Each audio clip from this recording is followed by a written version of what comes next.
عزیزو، اللہ کریم بندوں سے راضی ہے یا ناراض ہے یہ کیسے پتا چلتا ہے؟ اس کی کچھ نشانیاں بزرگوں نے فرمائی، حتیٰ کہ حدیث پاک میں بھی ملتی ہیں۔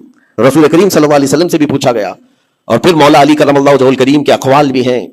آج ہمیں ان چیزوں کی طرف خاص نظر کرنے کی ضرورت ہے، اگر وہ چیزیں پتہ چل جائے تو ہو سکتا ہے انسان اپنے آپ کی اصلاح کر لے اور اس میدان سے نکل آئے، کیونکہ غفلت میں کبھی ایسا ہوتا ہے کہ اسے لگ رہا ہے میں جو چل رہا ہوں صحیح چل رہا ہوں، سب تو ٹھیک ٹھاک ہے، لیکن بسا اوقات ایسا ہوتا ہے کہ وہ اتنے غلط راستے پر ہے کہ رب تعالیٰ کی ناراضگی اس کے ساتھ ہے۔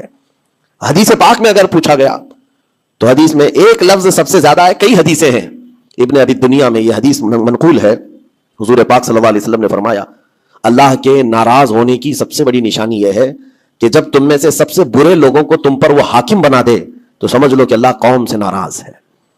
برے لوگ، آج تو یہ تو لوگوں میں زبان زد ہو گیا ہے جملہ کہ حاکم جو ہوتے ہیں وہ گنڈے ہوتے ہیں، موالی ہوتے ہیں، جو سیاست میں جاتے ہیں حکومت کرتے ہیں وہ سب کے سب چھٹے ہوئے بدماشوں میں سے آتے ہیں۔ ایک طرح سے لوگوں میں ایک بات مشہور ہے اور اس کو تو اب نارملی لیا جا رہا ہے، کوئی اچھا آدمی جاتا بھی ہے تو اس کو پوچھا جاتا ہے تجھے کیا ہو گیا کہ تو اس میدان میں آ گیا، حالانکہ یہ میدان اتنا بدنام ہوا ہے تو اس کو آپ نارملی نہ لیں، بلکہ رسول پاک صلی اللہ علیہ وسلم فرماتے ہیں اللہ کے ناراض ہونے کی یہ نشانی ہے۔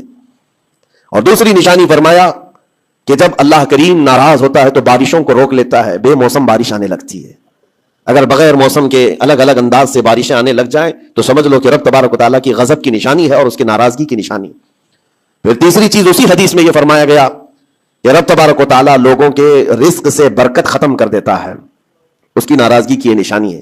اب برکت ختم ہونے کے طریقے بہت سارے ہیں، اب اس کو میں آپ کو بتاتا ہوں، لیکن مجھے جو بات بہت اہم لگی اور دل پر لگی، مولا علی کرم اللہ وجہہ الکریم ایک بار بیٹھے ہوئے تھے، تسبیح پڑھ رہے تھے، ایک شخص آیا اور بہت بپھرا ہوا تھا، پریشان حال تھا، دروازہ کھٹکھٹایا، اندر آیا، مولا علی کرم اللہ وجہہ الکریم نے پوچھا کیا بات ہے، کیوں اتنا پریشان ہے؟ کہا کہ میں لٹ گیا، اتنا برباد ہو گیا ہوں، میں کیا کروں، مجھے کچھ سمجھ میں نہیں آتا۔ یہ کئی لوگوں کی زندگی میں چلتی ہوئی بات میں آپ کے سامنے رکھ رہا ہوں۔ آج سے 14 صدی پہلے یہی سیم مسئلہ لے کر کے آیا جو آج بہتوں کے ساتھ یہ چل رہا ہے۔ پوچھا آپ نے کیا ہوا ہے؟ کہا اچھا خاصا میرا بزنس چلتا تھا، اچانک رک گیا، اچھی خاصی تجارت تھی، مال بہت آتا تھا، سب اچانک بند ہو گیا، اب تو پوزیشن یہ حال یہ ہے کہ جس چیز میں ہاتھ لگاتا ہوں نقصان ہی ہوتا ہے۔ اور اس نے یہ بھی کہا کہ اگر میں سونے کو بھی ہاتھ لگاؤں تو ایسا لگتا ہے مٹی بن جائے گی، ساری چیزیں ختم ہو گئی ہیں۔ وہ رویا جا رہا تھا اور کہا کہ مجھے اس کا سبب نہیں پتا ہے، کیا ہو رہا ہے کیا نہیں ہے۔ مولا علی کرم اللہ وجہہ الکریم نے ایک ہی چیز فرمایا، کہا کہ میں تیرے سبب کو پہچان لیا، یہ جو چیزیں ہو رہی ہیں تیرے ساتھ میں تیرے سبب کو پہچان لیا۔ کہا کیا ہے؟ کہا کہ رب تبارک و تعالیٰ تجھ سے ناراض ہے ان گناہوں کی وجہ سے جو تو جان بوجھ کر کنٹینیو کرتا ہے، روزانہ جاری رکھا ہوا ہے۔ میرے عزیزوں، لوگوں کے ہاں آج یہ سب چیزیں ہیں لیکن وہ اس چیز کی طرف نہیں آتے کہ کون سے گناہ ان کے ساتھ چل رہے ہیں۔ جب بندہ گناہوں پر مصر ہو جاتا ہے، اصرار کا مطلب کنٹینیو کر رہا ہے، تو یہ نشانی ہے۔ خاص طور پر مولا علی کرم اللہ وجہہ الکریم نے فرمایا کہ اس کا رب اس سے ناراض ہے، اللہ ناراض ہے، اس کو توبہ کی توفیق نہیں مل رہی ہے، اس کو باز آنے کا موقع نہیں مل رہا ہے۔ اس نے پوچھا کہ میں کیسے پتا کروں کہ کون سے گناہ چل رہے ہیں اور کن گناہوں کی وجہ سے میرے رزق کی برکت ختم ہو رہی ہے؟ حضرت مولا علی کرم اللہ وجہہ الکریم نے فرمایا کہ تجھے پتا ہے، احساس کرنا ہوگا، احتساب کرنا ہوگا، کچھ چیزیں ایسی ہیں جن کو تو روز کر رہا ہے، اگر فجر کی نماز کے لیے نہیں اٹھتا ہے، نماز نہیں ہوتی ہے تیری، تو یہ تو گناہ کبیرہ ہے، گناہ کبیرہ، یہ زنا سے بڑھ کر کے گناہ ہے نماز کا ترک کرنا۔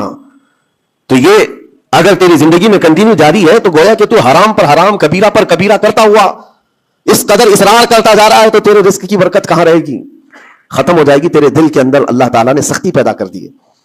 میرے عزیزوں، آج کے حالات میں اگر کوئی اس طرح کا معاملہ لے کر کے آئے، بابا کے پاس فوراً بھاگے گا کہ میرے روزی پر کسی نے بندش کر دی ہے، روک لگا دی ہے، کسی نے جادو ٹونا کر دیا ہے، اس کو اپنی فکر نہیں ہے کہ اس کے عمل کیا ہے، لیکن باباؤں کے پاس جانا ہے، کسی مولانا کے پاس جانا ہے، کسی عامل کے پاس جانا ہے، دکان میں اچھی تجارت چل رہی تھی اچانک بند ہو گیا، اور بابا بھی یہ نہیں کہتے کہ توبہ کر لے تو صحیح ہو جائے گا، نہیں، وہ اس کے رشتہ داروں میں سے کسی نے بڑا کچھ کر دیا ہے، اس کو یہی سجیسٹ کیا جائے گا۔ اور یہ ایسا خطرناک ماحول ہے، آپ میں دیکھ رہا ہوں، کوئی بھی اٹھ کر کے جاؤ کسی عامل کے پاس، آپ جاؤ، کہا جائے گا کہ بڑا کچھ کیا ہے آپ کے ساتھ، بڑا کچھ کیا ہوا ہے، تمہاری روزی پہ بند باندھا ہوا ہے، تمہاری تجارت پر جو ہے روک لگائی گئی ہے۔ کون کیا ہے؟ تمہارے چاہنے والوں میں سے، رشتہ داروں میں سے، اور اس بندے کو رشتہ داروں کا کی دشمن بنایا جاتا ہے۔ وہ ہر ایک پر نظر رکھتا ہے، پھپھو نے کیا کہ ماموں نے کیا کہ چاچا نے کیا، فلاں نے کیا، سارے رشتہ داروں پر اس کی شک کی نظر ہے۔ یہ قطع رحمی کا ایک بہت بڑا مظہر اس کو بنایا جا رہا ہے۔ کتنے گھروں کو اس طرح باباؤں نے توڑ رکھا ہے۔ اور انجانے میں یہ دماغ میں یہی بیٹھا کر کے رکھا ہے کہ نہیں میری روزی پر انہوں نے بندش باندھی ہے. یقین کے ساتھ کسی کو نہیں معلوم. کاش یہ اگر اس کو بتائے ہوتے ہیں. یہ 99% جن کو تکلیفیں ہیں ان کے روزی کے معاملات، ان میں سے 99% کے حالات ایسے ہیں کہ فجر کی نماز نہیں پڑھتے. یہ کسی کو توفیق نہیں ہوتی، کسی بابا کو، کسی عامل کو کہ ان کو تنبیہ کرے.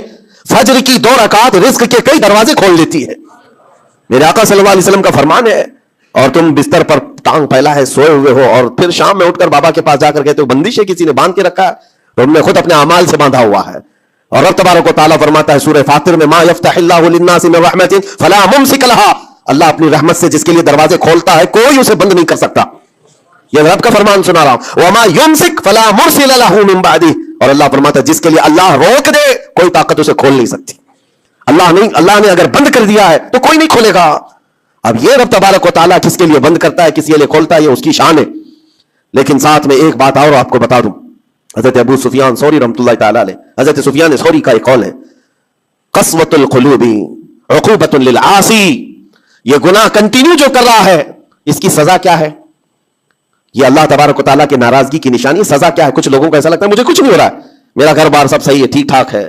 تو فرمایا اس کی پہلی سزا تو یہ ہے عقوبۃ قسوۃ القلوب، یعنی جو کنٹینیو گناہ کرتا ہے رب تعالیٰ اس کا دل پتھر کی طرح بناتا ہے، سخت ہو جاتا ہے اس کا دل.